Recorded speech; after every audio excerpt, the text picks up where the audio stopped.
Bonjour à toutes et à tous, bienvenue dans le podcast là sur Hello Big Rusty, what's up? Bah ouais, stop, j'ai oublié de fermer la porte, c'est pas très pro. Oh, c'est pas très pro, mais pas de soucis, on la voit pas, Rusty. On voit pas la porte. C'est vrai? Ah bah voilà. Mais voilà, on parle aujourd'hui de Tom Aspinall qui va bientôt affronter Alexander Volkov.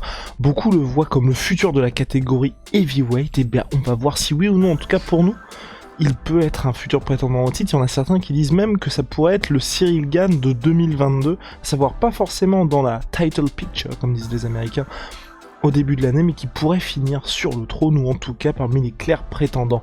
Générique. Soit.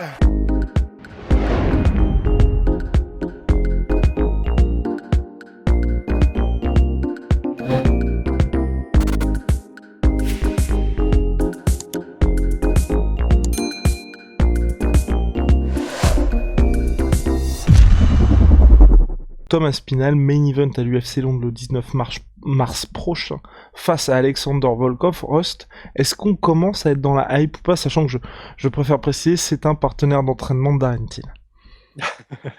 Bah en fait, c'est un partenaire d'entraînement de Darren Till et il fait partie d'un gym que j'affectionne particulièrement, qui est donc la Team Carbon et qui est géré par... Oh non, c'est pas possible. Qui est géré par... Monsieur Heron, Monsieur Heron. Colin Heron. Mais C'est oui, ça, Rust. Colin Heron. Et que j'adore. Juste, on dirait, enfin vraiment, on dirait un Space Marine. Le mec, t'as l'impression qu'il est taillé à l'épée. C'est génial. Et surtout, j'adore. Il est très calme et il est méthodique dans ce qu'il fait, au-delà de l'émotion que je viens de donner. Total. Mais en fait, c'est une équipe que j'apprécie beaucoup. Et surtout, ce qui est vraiment intéressant, c'est qu'ils ont un, tu sais, un petit peu comme Mike Passonier pour le kickboxing, ils ont une mentalité particulière en fait à la Team Carbon. Et en fait, ça se reflète dans les processus entre guillemets d'écrémage qu'ils mettent en place. C'est-à-dire que la team, la Team Carbon, elle est connue pour, si jamais t'es pas suffisamment dur au mal, bah en fait, tu ne tiendras pas les premiers entraînements parce qu'ils vont exprès te mettre vraiment dans le mal. Ils vont taper dur, ils vont essayer de te faire du mal, ils vont essayer de te mettre dans le rouge de ouf physiquement dès le début. Parce qu'en fait, donc la raison pour laquelle je faisais un comparatif avec Mike Passonier, c'est que Mike Passonier, c'était pareil. Il était connu pour vraiment, entre guillemets, entraîner ses combattants de manière agressive, entraîner ses combattants à toujours aller au bout et à avancer et à être hargneux, agressif. Bah, la Team Carbone, c'est un petit peu pareil. Alors, ils sont un peu plus poussés sur genre entraînement, mais comme des malades, ce qui n'est pas forcément l'idéal non plus. On sait que Darren Till est très souvent blessé. Et Cain Velasquez, c'était un peu le même délire quand il était en activité. C'est-à-dire que s'entraîner j'allais dire un truc, mais pas très, mais s'entraîner comme un fou, c'est pas l'idéal non plus. Mais en tout cas, ça révèle une mentalité particulière que j'aime bien malgré tout. Et surtout j'ai envie d'ajouter quand même, chez Tom Aspinall, pour l'instant, on n'a pas les mauvais côtés de la Team Carbon.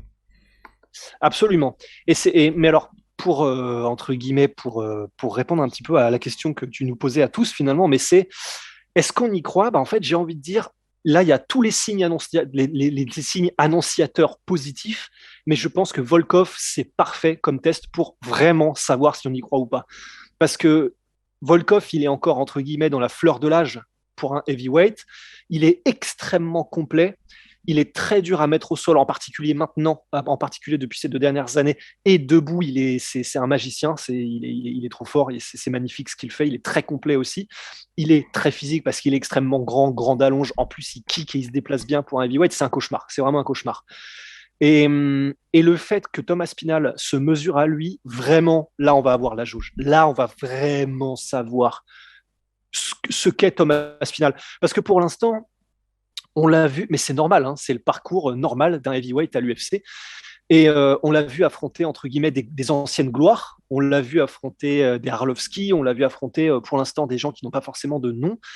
Et généralement, la route un peu traditionnelle pour les poids lourds comme ça, c'est on te met face à des gens qui ont d'abord petit niveau, ensuite on augmente, enfin petit niveau, ça reste l'UFC, hein, tout est relatif. Ensuite, on augmente en mettant des noms pour te faire grimper un peu en notoriété, qui sont des noms un peu plus connus des fans, mais qui sont sur la pente descendante. C'est ce qu'il a fait, il a validé aussi. Et après, on commence à te mettre des contenders sérieux. Il était censé affronter Shamil Abdouragimov et le combat apparemment a été signé. Et sauf que l'UFC en fait a dit finalement on va quand même te mettre un nom un peu plus bankable et un peu plus haut en termes de niveau parce que c'est un main event à Londres et il est temps de grimper un petit peu. Donc Ben, est-ce qu'on y croit? Bah, pour l'instant, oui, mais on n'a pas encore eu vraiment le test qui permet de dire, ah oui, d'accord, ok, c'est ce genre de talent, un petit peu comme c'était le cas avec Cyril lorsqu'il a affronté Volkov.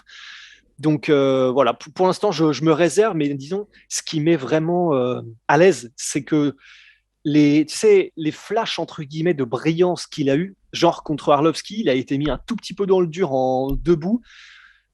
Il a fait OK, adaptation, boum, double leg de Charan, boum, il arrive et étranglement limite dans la seconde, tu vois. Enfin, impressionnant, impressionnant, et il est et c'est sur ces choses-là, un petit peu comme ce qu'on avait vu pour Cyril avec, tu sais, bah, la clé de talon contre Dante Mace, avec juste des gestes comme ça, des espèces de séquences où tu te dis, ah oui, d'accord, quand il veut accélérer, en fait, il met tout le monde dans le vent, quoi. Et donc, c'est pour ça que bah, je suis content et je pense que tout le monde l'est, parce que là, on va voir ce que le talent donne quand il est vraiment mis face à l'adversité, quoi. On va savoir, mais t'as pas peur un peu quelque part que la marche soit trop pour Thomas Pinal? Moi, c'est ce qui me fait un petit peu peur, dans le sens où, comme tu l'as dit, il y en a beaucoup qui louaient ses talents en striker. Il a été mis un petit peu dans le dur face à Andrei Arlovski. Il a su changer de niveau face à Alan Bodo. Il avait aussi changé de niveau parce que il y avait un petit peu de danger face au coup de coude potentiel d'Alan Bodo. Ensuite, il l'a terminé par ticket au C'est ce qu'a sol. dit lui-même Thomas Pinal, hein, effectivement. Exactement. Là, moi, j'ai peur qu'avec Alexander Volkov, tu vois, tu passes de quand même Sergei Spivak, Andrei Arlovski à directement un mec qui est top 5. Enfin, l'écart est énorme, et qu'en fait, on n'ait peut-être pas cette possibilité pour Thomas Pinal de se dire, je vais pouvoir changer de niveau, je vais pouvoir varier, parce qu'il va être trop mis dans le dur. Et moi, c'est ce qui me fait un peu peur, et personnellement, j'aurais préféré qu'il ait, pourquoi pas, quelqu'un comme Jairzinho Rozenstruik comme cap intermédiaire. Ouais, effectivement. C'est vrai que ça aurait Et été un bon pardon, cap et intermédiaire. c'est en ce sens-là aussi où moi il m'impressionne pas tellement Thomas Pinal, c'est peut-être un peu dur ce que Ouh. je vais dire, mais pour moi, tu vois, c'est très beau ce qu'il fait, c'est effectivement il y a une énorme intelligence, mais ce qui me dérange un petit peu dans son jeu, c'est qu'il ait besoin d'être mis dans le dur ou qu'il y ait ce danger qui soit présent pour changer de niveau. Et en fait, pour moi, quand t'as ce besoin d'être en réaction, mais c'est clair, hyper rapide et ça montre un gros fight IQ, mais t'es quand même en réaction de ce qui se passe et quelque part, tu montres aux autres que, ah tiens là il y a des failles, ah tiens là ça peut être compliqué. Et quand t'es mis comme ça face à Andrei Arlovski, c'est pas forcément de bon augure pour la suite et pour ce que les gens attendent de ta part, à savoir potentiel contender, donc top 5 mondial. Ouais, non, c'est vrai, c'est vrai. Ah, alors, je suis absolument d'accord, hein. Mais c'est vrai que Arlovski, normalement, ça a été le cas pour Ngannou, ça a été le cas pour pas mal de gars. Normalement, Arlovski, c'est un petit peu comme Junior Dos Santos sur la fin quand il était à l'UFC. C'est un peu, on te le met, t'es censé gagner, mais on te le met parce que, bon bah voilà, comme Et ça, il a essayé de une le fois que tu finir l'auras debout, battu. hein. Il l'avait mis contre Exactement. la cage, ouais. Donc, normalement, effectivement, c'est le genre de combat qu'on te donne, mais que tu es supposé valider facilement. Et c'est vrai que même si Andrei Arlovski est connu pour sa boxe anglaise, et c'est ce qui a fait son succès quand il était champion, ben, normalement, quand tu es entre guillemets d'un niveau où tu prétends au top 5, normalement, même debout, tu es censé le gérer. Voilà, c'est un peu la manière dont l'UFC voit les choses quand ils mettent un talent contre Andrei Arlovski ou des vétérans qui sont sur la pente clairement descendante. Ben, c'est vrai, mais c'est pour ça que je suis très content en fait pour ce combat, c'est qu'il y a moyen que la marche soit trop haute. Mais en fait, j'ai envie de dire, Rosenstruik, bon, il peut tout se passer dans un combat de MMA, mais j'ai tendance à penser que Aspinal l'aurait mis au sol et l'aurait soumis sans trop de difficultés. Mais exactement, mais t'aurais au moins pu cocher cette question, un peu comme ce qui s'était passé lors de Rosenstruik contre Curtis Blades, tu vois, il y a eu le traumatisme d'Eric Lewis, là on te redonne quelqu'un qui finalement présente quand même ce gros danger-là, on va voir si tu peux réussir, sans un combat en 15 minutes 3 rounds, à échapper à ça et à imposer ta lutte. Rosenstruik, il serait tombé face à un Thomas Pinal qui clairement, à mon sens, aurait essayé de changer de niveau, mais sans avoir non plus tout le background qu'a un Curtis Blade, donc ça aurait pu, tu vois, cocher cette case-là. Mais je suis d'accord avec toi, il y aurait peut-être eu un petit peu moins de surprise. Ouais, c'est vrai. Non, de toute manière, c'est vrai que la marche, elle est extrêmement enfin, c'est plus une marche, c'est un muret, tu vois. Donc c'est vrai. Hum, en fait, il y a pas forcément de mais, c'est vrai. Je suis juste content parce que quoi qu'il arrive, ça fait plaisir. Et j'écoutais l'interview de Thomas Spinal, Charles Elwani, ça fait plaisir parce que bah, du coup, on est passé du Thomas Spinal qui dit non, non, mais moi je veux Shamil Abdouragimov, je veux pas aller trop vite, je veux pas, voilà, je veux pas brûler les étapes. Et finalement, il accepte un combat avec du public chez lui. C'est la première fois qu'il combattra pour l'UFC devant du public à Londres, dans un truc qui sera probablement qui va se vendre sold out en peut-être quelques minutes. et devant un top 5. Donc en fait, il expliquait que la raison pour laquelle il a changé tout ça, c'est que il a eu apparemment, c'est ce qu'il dit, il a eu quelques des gens qu'il connaissait de son enfance et qui ont grandi avec lui, qui étaient dans le même voisinage, qui avaient son âge donc et qui sont récemment décédés. Et apparemment, en fait, il a eu un espèce de petit déclic en mode c'est con, hein, mais enfin, on n'a qu'une vie et je peux pas, entre guillemets, me permettre de laisser passer des opportunités qui pourraient me changer justement l'existence.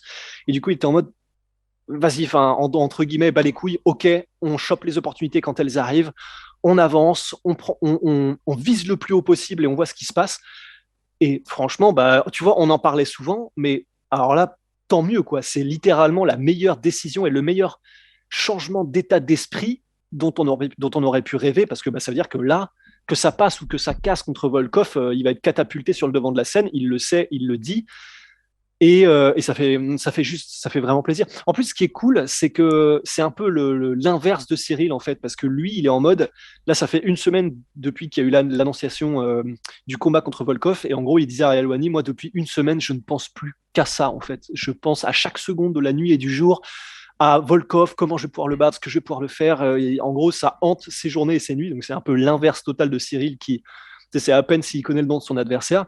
Mais c'est ça qui est cool, quoi. C'est que bah, du coup, il est possédé par le fight game, visiblement, Thomas Pinal. Il est très content parce que son contrat a été renouvelé, et donc il a pu augmenter un petit peu ses gains à chaque combat aussi, donc c'est cool. Il va combattre devant tout le monde et il dit que c'est quelque chose qu'il adore parce que et c'est stylé. Enfin, la phrase, elle est un peu classique, mais elle est stylée. En gros, il dit, je sais que je suis né pour ça, genre pour faire des combats de très haut profil devant plein de gens et devant des arènes remplies, etc. Donc, il n'a pas l'air de se mettre beaucoup de pression. Depuis qu'il a eu ce changement d'état d'esprit et que maintenant il est en mode, OK, n'importe quel challenge, c'est parti, dans la benne et on y va. Ben, je suis d'accord que la marche est très, voire peut-être trop haute, mais je suis quand même, je peux pas empêcher d'être hypé en fait. Parce Ok. que il lui-même l'est maintenant, et il est en mode, et il le dit mot pour mot dans l'interview d'Al-Alwani, je vais montrer au monde maintenant de quoi je suis fait et pourquoi je suis le futur champion, quoi. Donc je suis hypé, on peut pas ne pas être hypé, quoi. Et puis surtout, ce qui est intéressant avec ce combat-là, c'est qu'on va vraiment savoir de quel bois Thomas Spinal est fait. Puis bon, peut-être qu'on aura un prochain contender. Ce qui est intéressant avec lui, c'est qu'en plus il est anglais. Là, l'événement est fait autour de lui. Tout ira beaucoup plus vite forcément parce qu'il y a toute une population qui le soutiendra. Donc c'est vrai que pour la suite, ça peut être intéressant. Moi, j'ai juste vraiment peur, tu vois, de ça que la marche soit vraiment, enfin voilà, vous passez de Sergei Spivak à Volkov, qui en plus lui a bien rebondi depuis sa défaite face à Cyril, puisqu'il s'est imposé contre Tibura, qui était en pleine bourre, 5 victoires consécutives. Donc voilà, c'est un peu moi ce qui me chagrine avec ce combat-là, mais en tout cas ça montre l'UFC la volonté qu'ils ont vraiment de le faire avancer très très vite, et ouais. Voilà, si on l'a dit, en cas de victoire, tout pourrait s'accélérer pour lui. Rusty, on se retrouve très vite pour une nouvelle aventure. Big shout out à ma Sweet Pea, ma Sweet Protein. Moins 38% sur tout mes protéines avec le code de la sueur. Venom, sponsor de l'UFC, sponsor de la sueur. See ya.